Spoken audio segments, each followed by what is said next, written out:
علم القرآن خلق الإنسان علمه البيان الشمس والقمر بحسبان والنجم والشجر يسجدان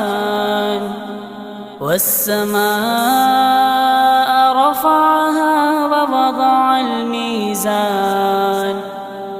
ألا تطغوا في الميزان وأقيموا الوزن بالقسط ولا تخسروا الميزان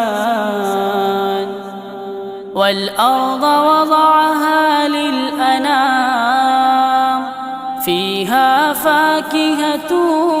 والنخل ذات الأكمام